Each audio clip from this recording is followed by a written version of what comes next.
Sure. Yeah. We're good? All right. Okay. Can you tell me your name, your age, and who you are?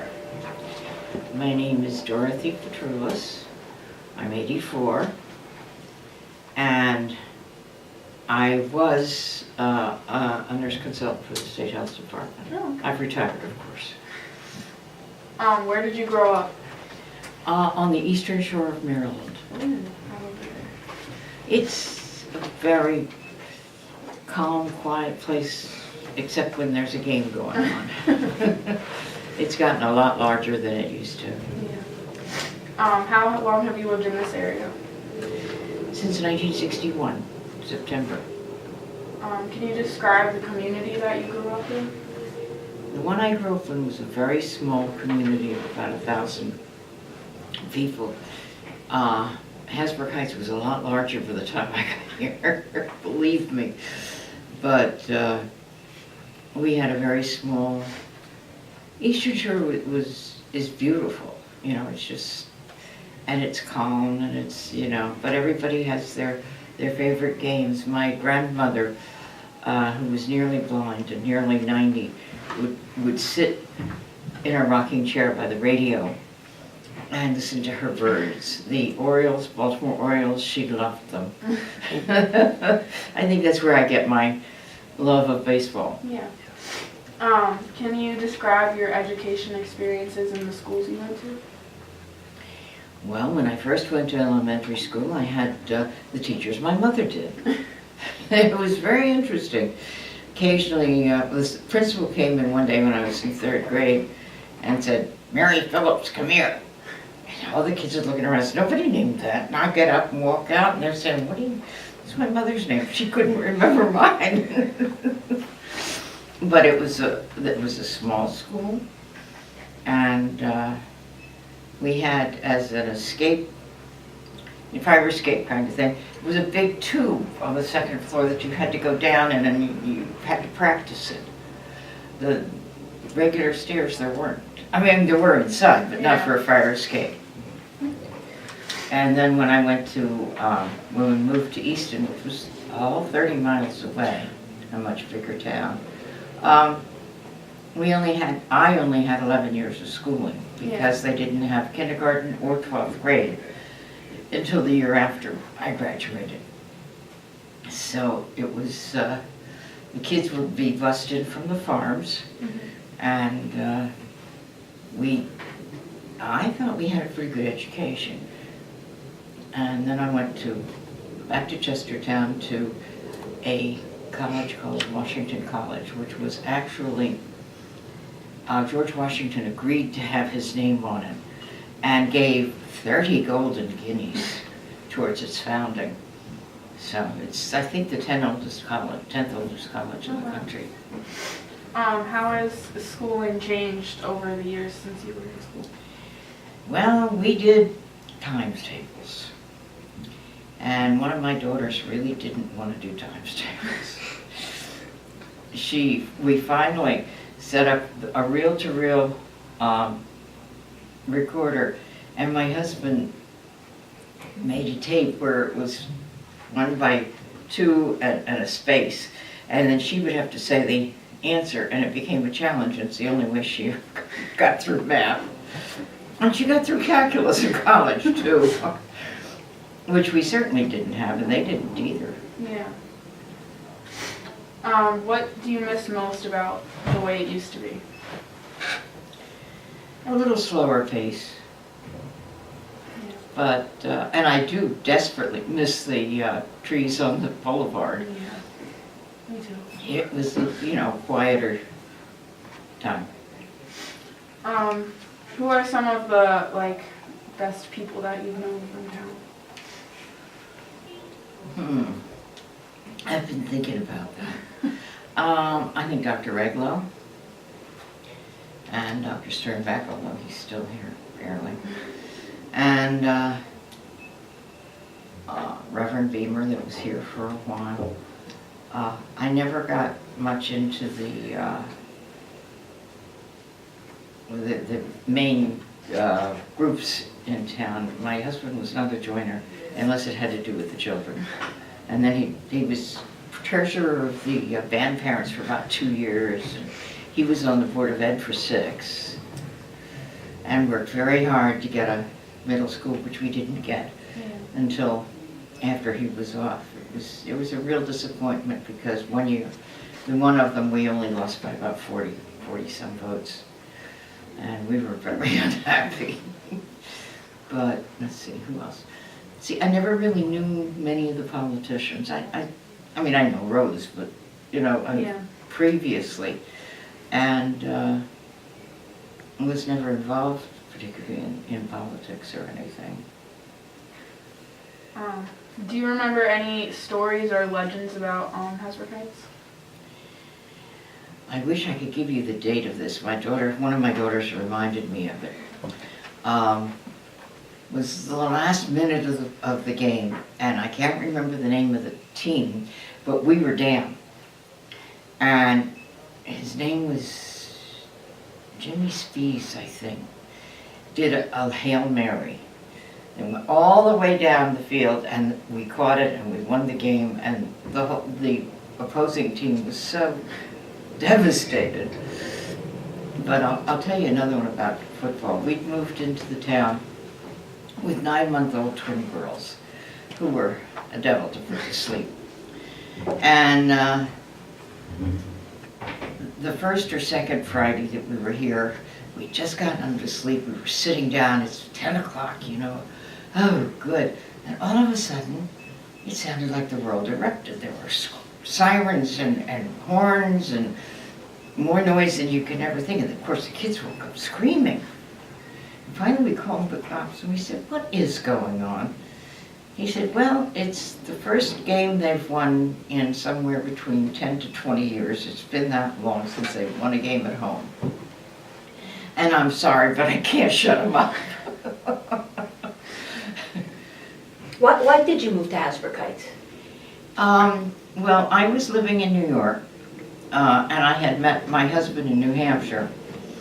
I was the nurse at the camp, and he was the dramatics counselor. And we started dating, and after we were married, then we had a room and a huge room, and you know, a tiny kitchen in New York, and with twin girls, it was the nursery, it was nothing else. And Nick, by that time, was working at Bendix down in Teterboro in the publications department. And so he would look, and when he would find a house he thought would be good on the weekend, he'd bring, because we had to bring the girls and everything. I mean, it was a trip. But we finally found this one, and it was May, and the lilacs were gorgeous in the backyard. And it had a fireplace, so we ended up, that's how we got here. We moved over from New York. And we've been here ever since. Did your husband ever talk about Bendix? Oh, I heard a lot about Bendix. Okay. Yeah, and he was there for 32 years, I think.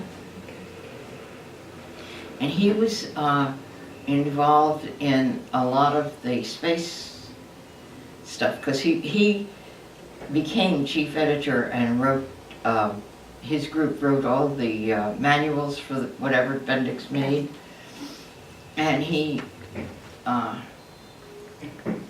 would occasionally go down to Florida to validate a manual or something. But he worked on, when he first was working there, when we were first here, they were doing, I think it was the B-52 manual, and the deadlines were horrible. They were working overtime all the time. And at one point, 2 of the writers that came from agencies just took off for Florida and said, "We're quitting, we can't stand the pressure anymore." It was, you know, and they would come in, the federal inspectors would come in, and it got to the point where nobody would talk to them, and Nick could work with them. And it worked out that occasionally we'd have one for lunch sometime. It worked out. But Bendix we went down to Florida to Cape Canaveral in '69, and we went up to Cape Canaveral, and he got to look inside the vehicle assembly building, and at the very top, and you could hardly see it, was this big logo from Bendix in the middle of the,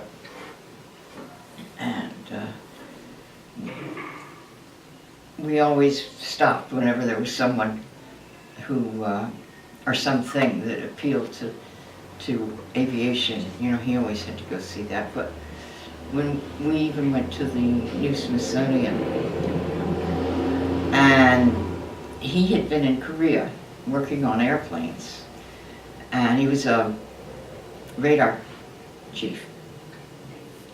And he thought that the plane that they had there was one he had worked on. And the guy that was there giving the spiel and everything, letting him go up and touch it and everything, was really, really very nice.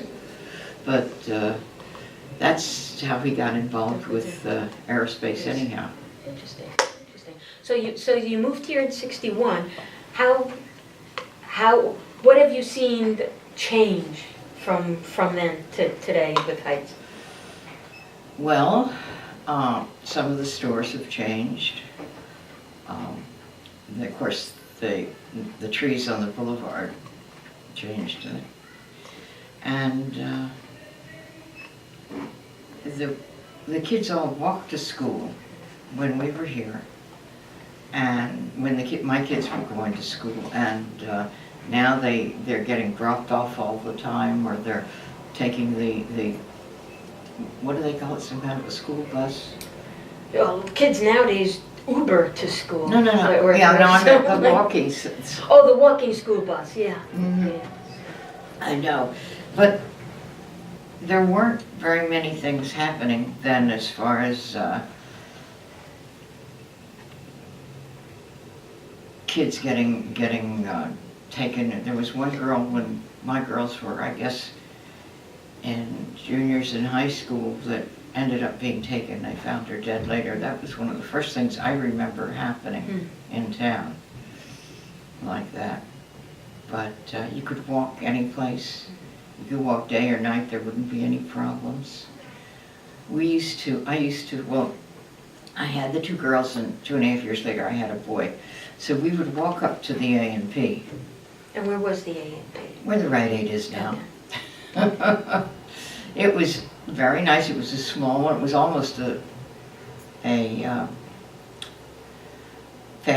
family owned, but it was that kind of a feeling when you were in there. And one of the places that that I used to shop a lot was at Carol's, the dress shop. I have missed that so badly since it's gone, because I guess they had the styles that I preferred. Kids wouldn't have, my children wouldn't have, but that's beside the point. And of course, the kids walking around with their phones and walking into the street and not knowing where they're going. When the girls were, I guess, 3rd grade or so, we changed band directors. And the band parents, there was no money for uniforms. So the band parents got together, the women, and made white shirts. And my babysitter's daughter was in that. So I made like 3 tops for them. And I'll tell you, it really went, my kids were all in the band when Mr. Jones was there. And it was an amazing band. They went all over the place. They went to California. No, I'm sorry, Canada. See, you know, I always get the first initial right. But they went and had, you know, international competitions and everything. They did so well. And the girls were also in the drama club, which was run by Mr. Fitzgerald at the time. And he told me one day, he said, you know, I really like having the kids from the band in there because they're disciplined and they can do, you know, they know how to do things. He says, you get some of these other kids, they can't keep... Yeah, but that's interesting. Yeah, and of course we lost him. He died fairly early, unfortunately. But Mr. Jones just got last year the onto the Hasbrook Heights Hall of Fame. Okay. Excellent, excellent band director. Where in Heights do you live? Next door. Oh, okay, all right, okay. So then shopping on the boulevard was easy, you could have walked and everything? Yeah, went into Benny's once in a while, but the A&P, and then there was a Grand Union up where Burlington Cock Factory is now, up on 17. We used to do a lot of shopping there too. And they had a wonderful hardware department, so my husband was very happy. But they, I went Henry's, of course. Henry's, we were here when the original Henry's was. And he and his wife, they would give the kids pretzel rods when you go in. Very, very good butcher and everything. And then, of course, there was Henry Borstelman and Anita that followed up on that. And it was, when the girls were little, I'd go over and ask for a half a pound of something, some meat ground, and Henry would not mind at all, even though he would have to clean the grinder afterwards. He just was, these are little babies, and they had to have what was right, so. And so, now where was Benny's? You mentioned Benny's. Benny's is where Sophia's is now. Okay. It was, it was a regular market, but not a chain, What other stores do you recall? Well, the Squire shop was there then. And there was a pork store. And there was De Velasco's TV. See what else? Well, a lot of times between Kip and Jefferson, I guess I'm going the right direction. Anyhow, they were like an ice cream store that lasted for a while. There was a barber there. There was a barber on the next block. There were several beauty salons, and there was right on the corner over here was Peterson's drugstore. Was it Peterson's? I could be wrong, but there's the Costas was Peterson's. Okay. And they were there, it was there when we moved in, so. And there was a Shell station on the corner, just across from here. Okay. And the Exxon, of course, and let's see, where else? I don't know, that's most of what we were interested in. But mostly we'd walk to get the kids out. I had a twin carriage, then I had a twin stroller, and then we had a single stroller with a seat on the back, and whichever one of the girls got tired got to get the seat on the back. Okay, that's cute. I don't know, do you have any other questions? No?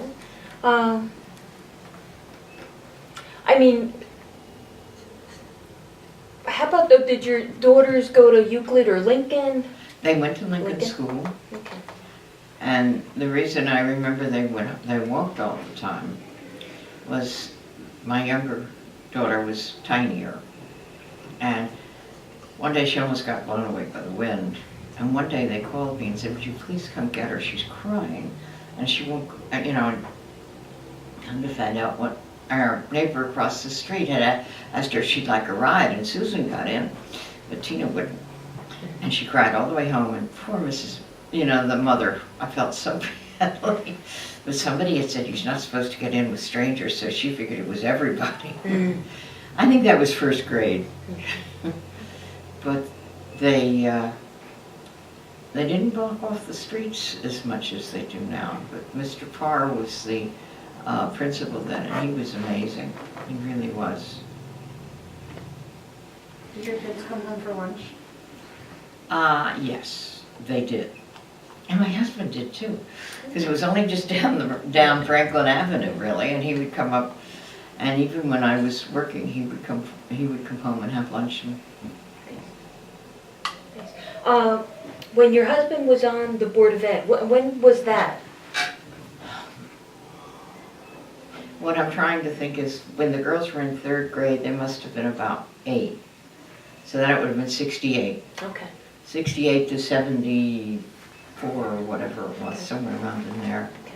And they tried to do like a referendum to get a middle school, or? Franklin School was the one that's now the senior citizen place, was the middle school. And it was very old. It had been like early 1800s, I think. And they were going to make it into a real middle school because they didn't need, it was a middle school then, but it wasn't big enough, and it desperately needed revision. And the 2nd or 3rd referendum, we only lost by about 40 votes. And after that, they gave up on Franklin School and built the edge on the high school, you know. And then they completely gutted it practically to make the senior citizen, because the steps were all, you know, in the middle. They were drooping, and as a matter of fact, my daughter wrote to the Observer and said, you know, the school was 65 years old and it was time to be retired. And I went, you thought that? But yeah, well, they were always involved. And we went to the Methodist church, and I still do. But at one time, you know, that there was a law in this town that you couldn't have any kind of a child's game on Sunday. Wow. Because the churches all got together and said, no, we have to go to Sunday school. But I don't remember, I guess my son was probably in middle school when they started changing that. Yeah, because they probably play 4 or 5 games now on a Sunday, so. Yeah, well, they at one time they said that first it was, yes, you could do it in the afternoon, and now they give the kids black marks if they don't go to the game or to the practice, whatever. My son was on a baseball team, and for little, you know, really little, and one of his very good friends was swinging the bat and hit him in the head. We had to take him to the emergency room, but the people in town were the umpires, you know, different fathers were the umpires, and there was one young boy who was younger than most of the rest of them, and he just could not get his feet and his hands in the right place, and the umpire says, time, this is how you put your feet, this is how you hold the bat, and everybody was cheering, because then it wasn't Little League like it is now, where they start having fights as much. It was more for fun. Yeah. All right. I don't know, if you think of anything else, let us know. We could always have you come back. Yeah, But, sure. That's, you know, as far as the stores were concerned, that's Sure. about, there was a, well, it's still a drugstore down there on Franklin. That used to be, you could get ice cream cones there. Okay. All right. Well, thank you. All right. Well.